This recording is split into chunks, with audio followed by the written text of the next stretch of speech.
On the orders of company leader Alexander Baronov, the Russians and their indigenous allies established a camp on an island just off the Alaskan coast. As daylight faded, the sounds of the lapping waves, the rustling of trees, and the shifting sands seemed to take on a life of their own.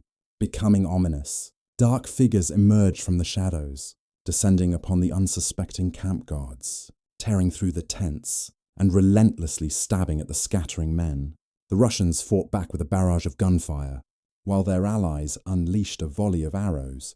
But according to Baronov himself, the attackers charged in wearing wooden and plated armor and helmets adorned with the faces of various monsters, which our bullets, even buckshot, could not pierce. They appeared to us in the darkness more terrifying than the most hellish devils. Some of the several hundred men who were in camp that night fled in their boats, while others bravely defended themselves with a cannon until reinforcements finally arrived. Forcing the enemy to retreat, Baronov surveyed the bloodied camp, his own life spared only by the chainmail he wore. He and his men were fur traders, driven by the pursuit of fortune and the ambition to expand the borders of their mother country. What had started centuries earlier with the eastward conquest of Siberia under Ivan the Terrible had now brought the Russians to the very edge of the vast American continent. The raiders from the previous night were a powerful and armoured people known as the Tlingit. Baronov later learned that they had initially been seeking revenge against their enemies, the Chugot people, before they stumbled upon the Russians and made the decision to plunder their camp instead. The Tlingit dominion held sway over the waters beyond, a stretch of the Alaskan coastline characterized by misty islands, snow-capped mountains, and fortified villages and clans. It was this region that Baronov and the Russians planned to invade next, and it would become the battleground for the Russian Native American Wars. This was a time when distant peoples were brought into contact, and different timelines converged. Experiencing the historical traditions of another culture is part of the reason why I loved traveling to Mongolia last summer with my brother and fans of this channel. And for my next trip to Egypt, I'm avoiding a huge travel hassle by using SSL. Sometimes travelers need an internet connection to translate something or get directions. A physical local SIM card is an option, but waiting in line to buy a SIM card of unknown quality is added stress. SY is an eSIM card. I just downloaded the app, chose and installed the data plan, and now I'm all set. I'll have internet wherever I go without expensive roaming fees. And I can rest assured that SY's security features allow me to browse safely and change my location while also blocking ads to save on mobile data. I feel like I hear from you guys all the time about historic trips that you have taken or plan to take. So, I'm happy to share an exclusive 15% discount on sale EIM data plans with all of you. Download the sale app and use code HISTORYDOSE at checkout or go to S. Comme History Dosese. Outsiders began arriving in increasing numbers. They were the standard bearers of a new empire on the American continent, an empire that would answer to the Russian Tsar, Alexander Baronov. The leader of these pioneers led his company down the coast and established a fort, naming it in honor of Saint Michael the Archangel. Fort Mikhailovsky was intended to serve the fatherland as a vital outpost in these resource-rich waters. For years, the Russians and their indigenous allies had been moving eastward, relentlessly hunting sea otters for the lucrative fur trade. Amidst islands covered in cold, dripping evergreens, Baronov declared, "Almighty God aids us here, affirming everywhere the glory of Rose. We shall create and further take American land that is useful to Russia." However, their intrusion was certain to be met with resistance. 7 years had passed since that terrifying night of the Tlingit attack. Only with the tentative permission of a local Tlingit chief did Baronov now begin the construction of Fort Mikhailovsky. A few dozen men from the company spent the coming winter within the creaking walls of the fort, enduring cold months plagued by leaks, scurvy, and persistent rumors of an impending native attack. The coasts of this region were occasionally marked by looming totem poles and grand houses, the homes of the distinct clans and lineages of some 10 Ziuiu or more Tlingit people. This group had long expanded and defended its territory through combat. As the Russian interlopers proclaimed the supremacy of a distant emperor, the warrior Callan of the Raven clan was not alone in contemplating armed resistance. Like all Tlingit men, Kayan had been raised to endure pain, to seek honor in battle, and to repay blood with blood. The serene veil of mist that often lingered along these shores concealed the movements of shadow fleets. Tlingit raiders had, for generations, brought ruin to their enemies, seizing plunder, captives, and exacting vengeance. Lightly armed fighters might carry a bow and arrow with their hair tied in a topknot, but the characteristic Tlingit warrior attacked in layers of hide, cuirasses of wood, and scowling helmets, charging with spears, daggers, and other sidearms. These titans of the northwest found their greatest adversaries in the equally armoured Haida and Tsimshian people along their borders. Yet, life in this region was not entirely dominated by war. It was also shaped by the seasonal rhythms of the fish. The warmer months drew the Tlingit to fishing camps to harvest the abundant salmon, much of which would be dried and stored for the rest of the year. They supplemented this diet with other fish and fish oil, gathered crabs and mollusks, and hunted deer, seals, porpoises, and a variety of other animals. The approach of winter brought them back to their sprawling villages, where people lived together in large, open houses. Here, shamans danced, and chiefs and nobles displayed their status through generosity and the possession of luxury goods, including jewelry, copper plates, and robes trimmed with marten fur or puffin beaks. Commoners traditionally wore clothing made of plaited cedar bark, fur, and hide, and toiling away were the slaves, often the mistreated captured enemies of the Tlingit. These ancient ways of life and war provided the Tlingit with security, a surplus of food, and ample time for the arts. However, what worried Baranov most was that the Tlingit were changing and adapting. Baranov forbade his men from trading firearms to them. As the head of a new state-backed monopoly called the Russian-American Company, Baranov had authority over all of his merchant countrymen on the continent. However, the Russians were not the only foreigners to roam these lands. Spanish galleons from the Philippines had charted the Alaskan coast back in the 16th century, and after a 1741 Russian expedition under Vitus Bering reached the shores of southeast Alaska, the latter half of the century brought the Tlingit into contact with the Spanish, French, and English, with whom they eagerly traded pelts for iron to craft into tools and weapons. They already knew how to work native copper, and may have possessed iron in small quantities. Salvaged from Chinese or Japanese shipwrecks, whispers were now exchanged between Callan's village and the other coves and islands. A secret call to uprising. It was no longer the ports of Europe that strengthened these Tlingit, but the ships of Boston. To the unease of Baranov, merchants from the fledgling United States of America were supplying firearms and gunpowder to the Tlingit in exchange for otter pelts, which were in turn sold to Chinese markets. Due to this commerce, some Tlingit warriors now brandished American guns and wore armor made of Chinese coins. Day by day, this arsenal grew, and it seemed that a new kind of war would soon sweep over these lands. In the spring of 1802, a fleet departed the Russian base at Yakutat. This was a large hunting expedition comprised of Russians and several hundred native allies. Under the command of Baranov's associate, Ivan Kuskov, they moved southeast along shores that felt more hostile than before. Resentment toward the Russians had spread like wildfire among the old Tlingit lineages, because these hunting ventures had begun to deplete the sea otter population and undermine Tlingit trade. And in scattered instances over the preceding years, the Russians and their allies had stolen from, imprisoned, and even killed members of the Tlingit. Now, 40 miles from base, the wrathful Tlingit appeared before them. Hundreds rushed forward with guns, daggers, and lances. In the ensuing firefight, the Tlingit feigned a retreat in order to lure the Russians into the forest. Kuskov, however, instead retreated to a defensible island. Both sides had suffered only a handful of casualties. But with his ammunition dwindling, Kuskov proposed a truce, then turned back to base to restock on ammo and supplies. He had little idea that this was the beginning of the Great Tlingit Rebellion.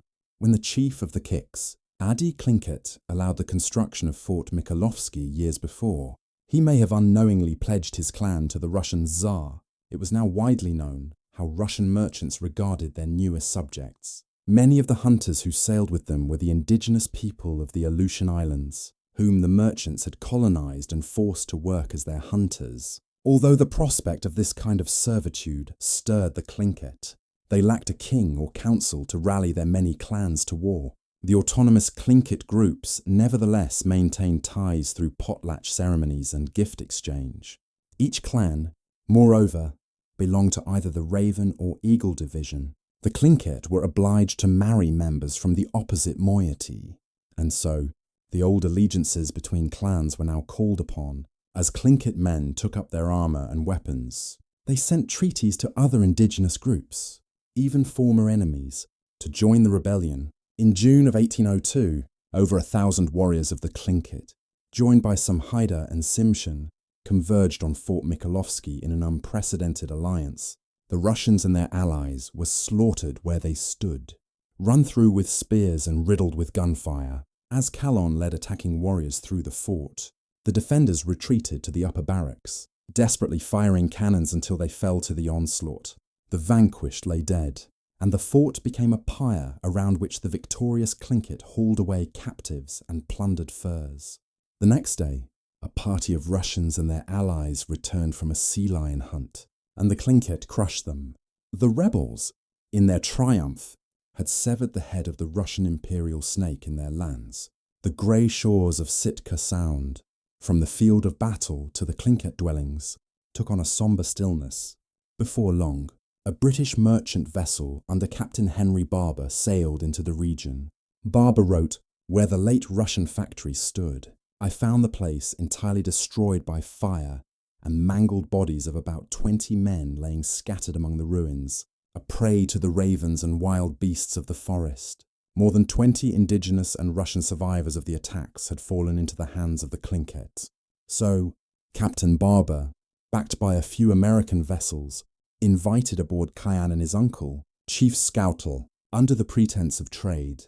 He then arrested and threatened to execute both of them unless their clan handed over the captive survivors and the furs taken from the Russian fort. Barber was not, however, a gallant rescuer. He kept the plundered furs for himself and held the prisoners for ransom as he set a course for the Russian harbour at Kodiak Island. There he met with Alexander Baranov, from whom he brazenly extorted a haul of furs worth 10,000 rubles in exchange for the freedom of the survivors. Far from Tlingit territory, Kodiak served as a headquarters for Baranov, and he had thus emerged from the rebellion unscathed. His countrymen insisted that English and American merchants had instigated the uprising, but Baranov had long sensed a brewing anger among many Tlingit. He had taken pains to stop his men from plundering and abusing locals and to keep their hunting expeditions out of Tlingit sight. Whatever restraint they had exercised had not saved them. Baranov lamented, "Many of our brethren, the bravest, perished together with many of our allies at the hands of barbarians in America. The profitable frontier of southeast Alaska was lost forever." He feared, if the Russians could not retake the region at once, but even as the official governor of the Russian colonies in America, Baranov found himself short of resources. Months passed and seasons changed as Alexander Baranov gathered hundreds of men and weapons for the reconquest. In early 1803, he wrote to the men of his company, "I address you as faithful sons of the fatherland, bound to our monarch by oath of allegiance, and ask you not to be weak and ungrateful. Let us regain the lost hunting grounds. By this, we shall prove the essence of courage, not a timid but a brave spirit of the Russian people." Callan and his clan expected the return of the Russians, and they would resist it with their lives. The clan stockpiled gunpowder and weapons. If the instruments of combat had changed, the nature of war had not. On clear nights, the Tlingit often beheld the aurora borealis, believed to be the noble spirits of fallen warriors, exalted for their bravery in the afterlife. The world, as the elders told it, was a place of divine mystery, crafted and imbued with knowledge by the Raven Yale. The Tlingit believed the creatures of the world possessed great intelligence and spiritual potency. They held in high esteem bears, wolves, killer whales, eagles, and ravens. It was the Kicks, Adi Raven clan, that would now look to Calon to serve as their war chief.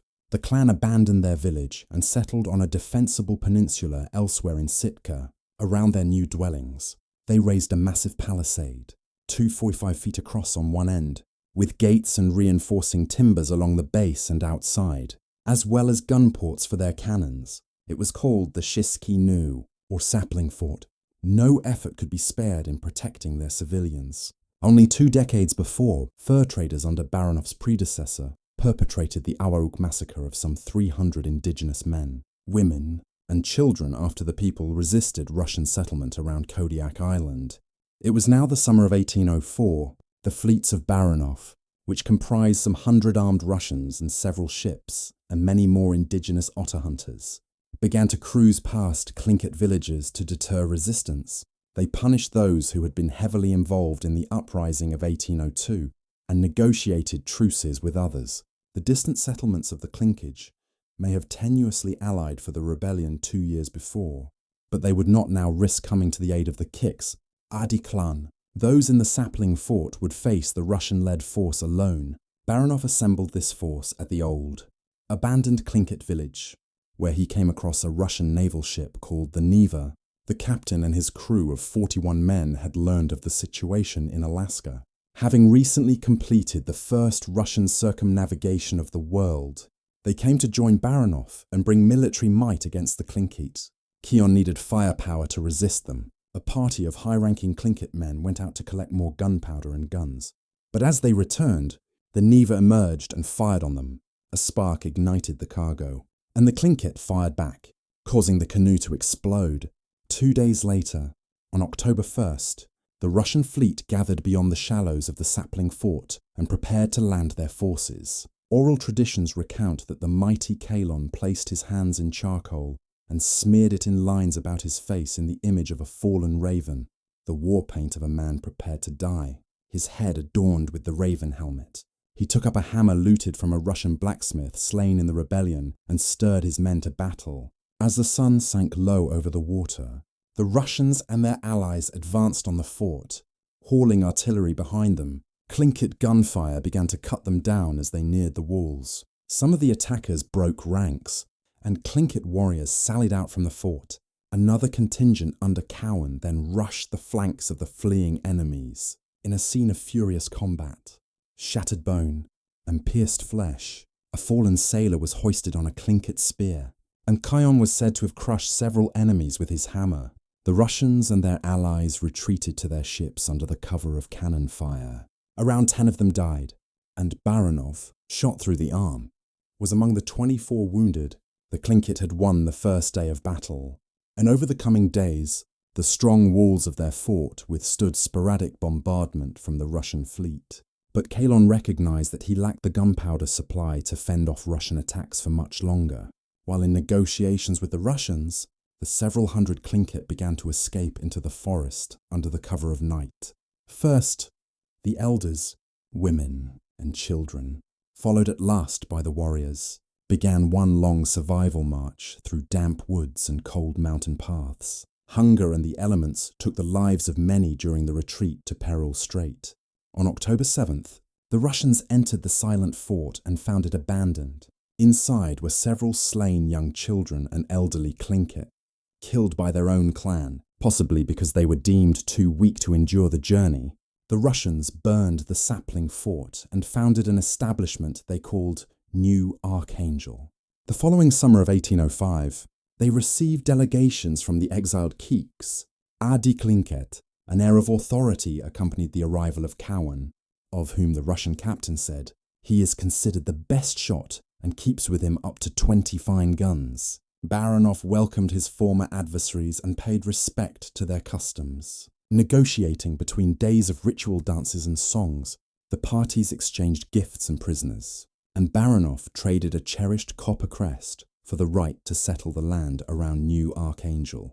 Grievances remained among the Tlingit in the north, who suffered hunger as the Russians barred them from their traditional fishing waters and openly hunted otter off the coast. Tlingit warriors retaliated by swarming the merchant base at Yakat. They killed all the Russians within and burned it to the ground. The fort was never rebuilt. It was a time of great change in the world beyond. When old empires and civilizations faced the prospect of their own ruin, kings fell, Napoleon scattered the armies of Europe, and the foray of Lewis and Clark signaled the dawn of US westward expansion.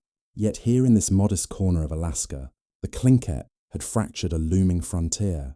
Although New Archangel became the capital of Russian America, Kuskov set up the next Russian establishment south along the coast of California, far from the armed Pacific Northwest groups that disrupted his hunting ventures. The Russian Native American wars in southeast Alaska did not end in true conquest, but rather a kind of negotiated coexistence. When Baranov retired in 1818, Tlingit chiefs came to bid him farewell, including Calon, long admired by the governor for his intelligence and courage. The 71-year-old Baranov sailed off, succumbing to disease before reaching Russia. Russian merchants had extracted labor and tribute from indigenous populations in their push across Alaska. It was the armed resistance of Tlingit warriors and later advocacy from Russian Orthodox missionaries that helped bring about change. Orders signed by the Tsar in the 1820s prohibited merchants from taxing or demanding tribute from the Tlingit and surrounding peoples, adding that Russian merchants were to use every kind of method to preserve their goodwill, avoiding everything which might stir up suspicion in them about the intention of violating their independence. There would be no wave of thousands of Russian settlers, no mass exile of peoples here. Calon enjoyed a long reign as chief of his clan, who at length were permitted to return to Sitka, and all along the coasts, drifting canoes, great totems, and palatial houses continued to mark the lands of the Tlingit. This is several hours of my brother Joe illustrating just one of the dozens of pieces of art you saw in this video. He and I are the entire History Dose team, and between art, music, research, and writing, it takes us hundreds of hours to make each episode. If you value this kind of work on YouTube, please consider helping us out at the Patreon link in the description. Thanks.